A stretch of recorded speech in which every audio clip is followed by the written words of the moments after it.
Bien-aimé du Seigneur, loué soit Jésus-Christ. Dites-moi, mon Père, l'argent à l'église. Quand tu viens aujourd'hui pour la messe, tu amènes quelque chose. Tu apportes de l'argent. C'est-à-dire la quête, les intentions de messe, le dernier du culte, la dîme. Tout cet argent signifie quoi? Est-ce la même chose avec différentes terminologies? Ou bien ce sont des choses différentes? Dites-moi, mon Père. La quête, les intentions de messe, la dîme, le denier du culte, on peut mettre tout ça dans un même panier qu'on peut appeler offrande. Ce sont des offrandes. Et l'offrande est l'expression de la reconnaissance de la primauté de Dieu. Nous venons participer à un sacrifice et nous venons élever notre sacrifice à l'autel.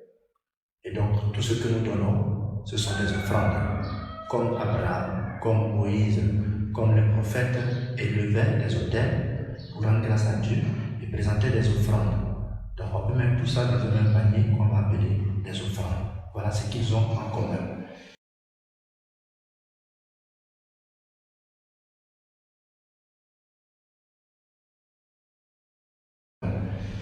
Quand je viens à la messe, j'apporte de l'argent pour la quête.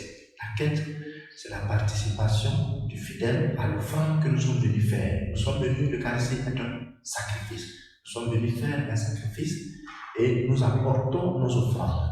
Donc la quête que j'apporte, c'est comme les 5 pains et les 2 poissons qu'on a apportés à Jésus pour pouvoir faire la multiplication du pain, l'Eucharistie.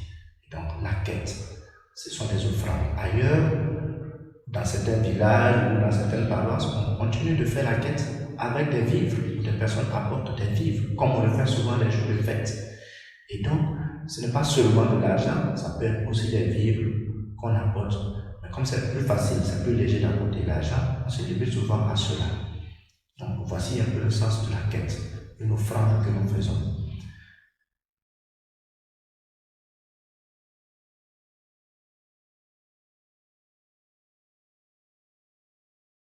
Les intentions de messe. J'ai une intention particulière pour laquelle j'aimerais que toute l'assemblée prie avec moi. Et donc, je vais voir le prêtre pour qu'on inscrive dans le registre des intentions de messe une intention particulière que j'ai. Et donc, qu'est-ce que je fais? J'apporte les intentions de messe. L'argent que j'apporte servira pour les offrandes qu'on va utiliser. Et je crois que nous, les Africains, nous pouvons mieux comprendre cela lorsque dans nos traditions, on doit aller voir le prêtre du village. Je parle de la tradition de la région traditionnelle. Pour un sacrifice, on apporte le poulet. Et c'est avec cela qu'on fera le sacrifice. Et donc, quand je demande la messe, quand j'ai une intention particulière, j'apporte les offrandes pour que cela puisse être élevé pour l'intention que j'ai. Voici un peu le sens de l'argent que je donne pour les intentions de messe.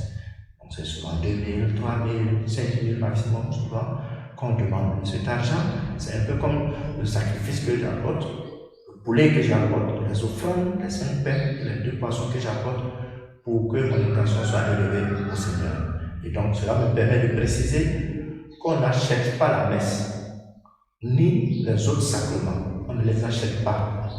Si on devait les vendre, ça ne devait pas être à 2 000 ou à 3 000 ou à 4 000, 5 000. Parce que quand on va ailleurs pour des sacrifices, on paye un mouton, on paye des bœufs, ça coûte plus cher.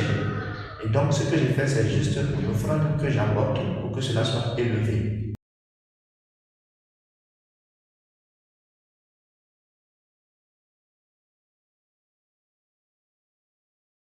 Parlons maintenant du denier du culte.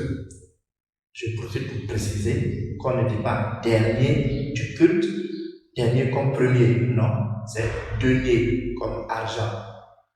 Le denier du culte, c'est la participation du fidèle à la vie de l'Église. Je suis chrétien, je vais à la messe, je sais que mon Église a des besoins. Électricité, eau, il faut payer parfois certaines personnes pour des services, la Caritas doit fonctionner, on a des structures qui doivent vivre, il faut payer le gardien du presbytère, tout cela. Et donc, on a besoin d'argent. Alors, tous les fidèles participent en donnant leur denier du culte. Dans certains lieux, dans certaines paroisses, le denier du culte est même marqué sur le carnet de baptême, quelque part derrière, où on dit qu'il a donné. Alors le denier du culte, c'est quoi? On ne vous arrache pas tout l'argent, on demande juste le salaire d'une journée de travail dans toute l'année. Une journée de travail pour toute l'année.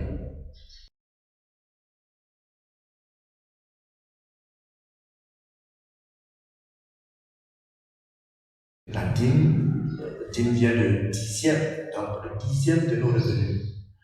Et nous, les chrétiens sont invités, je dis bien invités parce que ce n'est pas une obligation, à donner la dîme.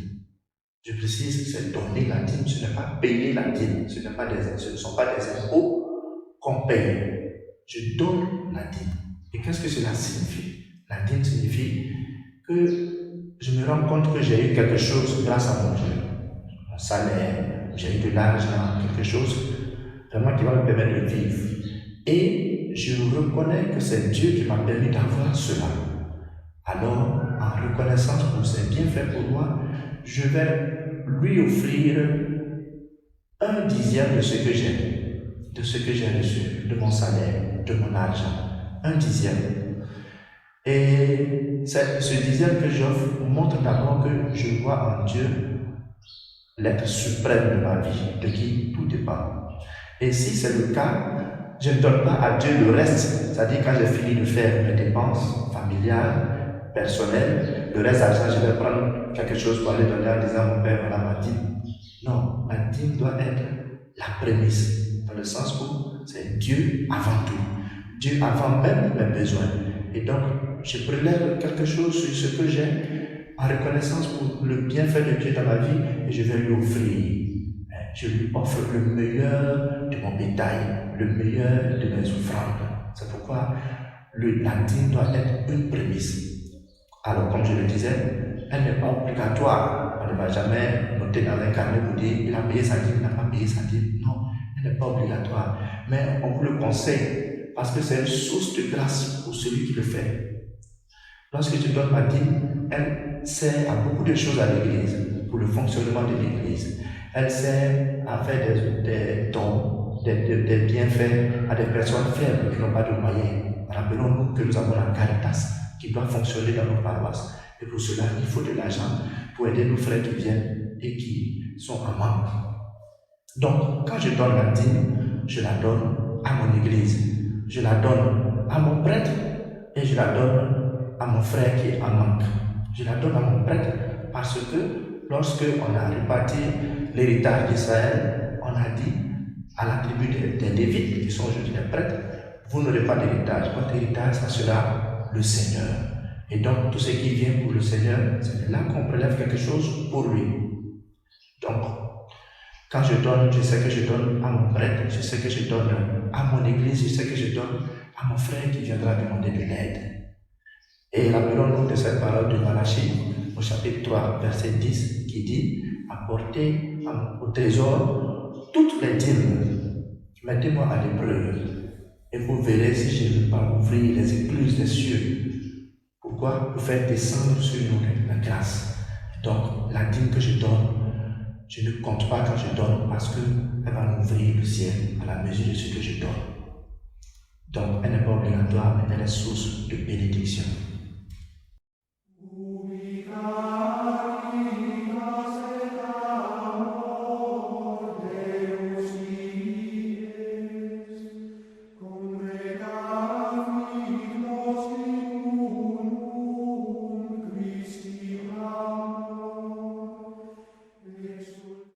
Pour finir, mes frères, je vous invite comme Saint Paul dans 2 Corinthiens chapitre 9, verset 7, à donner personnellement, sans regret, discrètement et avec foi, car Dieu aime celui qui donne généreusement. Et dans le livre de Proverbes, il est écrit que l'âme généreuse sera comblée. Celui qui arrose sera lui-même arrosé.